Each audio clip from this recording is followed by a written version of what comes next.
दुनियार एमिति एक गाँ जेउठारे प्रत्येक व्यक्ति जड़े जड़े कलाकार।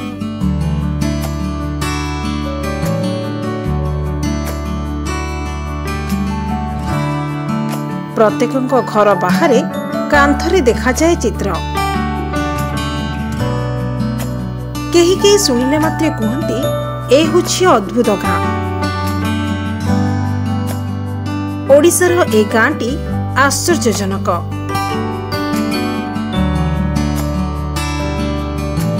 रघुराजपुर हेउछि पुरी जिलार ऐतिह्य हस्तशिल्प ग्राम, जहाँ प्रमुख पट्टचित्र चित्रकार मानक पई जनाशुना। पुरी 12 किलोमीटर एवं राजधानी भुवनेश्वर 50 किलोमीटर दूर में अवस्थित यह गाँटी।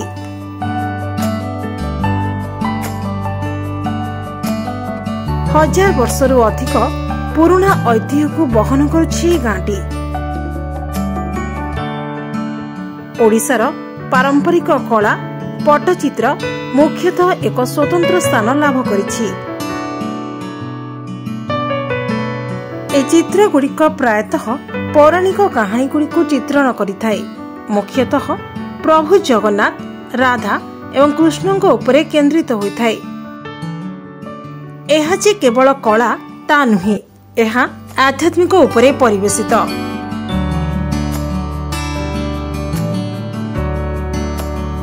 पत्थर, पत्र एवं फूलरू मिलुथुबा प्राकृतिक रंग व्यवहार करा जाए। कयामजी अठाटा कौन ना ताको ग्राइंडिंग करा जीवो। ग्राइंडिंग पर तापर रंधा करा जीवो। रंधा पर गोटे छात पूरा पॉलिश छातटे दरकार।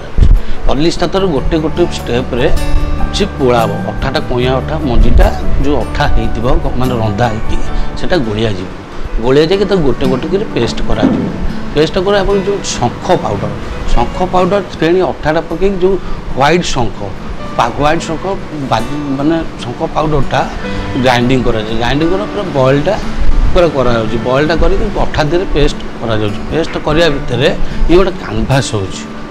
कैनभासटा कोन ना पट्टचित्र कैनभास माने एटा जगन्नाथ को जो जर पूर्व ये पट्टीटा पूजा पाउछन्ती।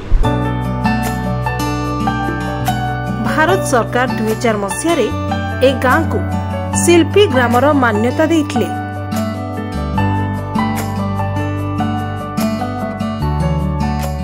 गाँ लोकमानंक भाषारे कांथ चित्रर इतिहास 1000 वर्षरू अधिक पुराना। 12 शताब्दी पूर्वरू कलाकार तालपत्र, प्रासादर कांथ, मंदिर, मठ इत्यादिर चित्र आंकुथिले।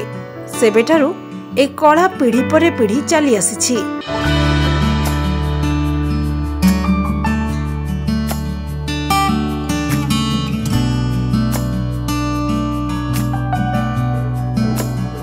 सेहीपरि रघुराजपुर गाँ गोटीपुआ नृत्य पाई मध्य प्रसिद्धि लाभ करिछि। ए पारंपरिक नृत्यर केंद्र भावरे विवेचना करा जाए।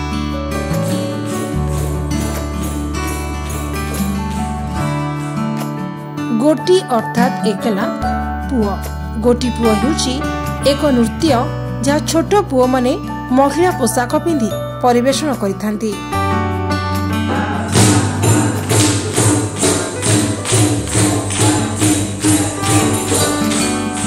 गोटीपुआ नृत्य भारतीय शास्त्रीय नृत्य ओडिशीर पूर्वपुरुष। ओडिशी गुरु केलुचरण महापात्र, गोटीपुआ नृत्यशिल्पी पद्मश्री गुरु मागुणी चरण दास कर प्रमुख जन्मस्थान।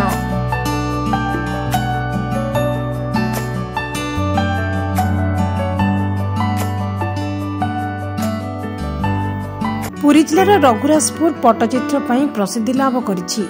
रघुराजपुर को एक ऐतिह्य हस्तशिल्प गाँ भाव विवेचना करा जाए।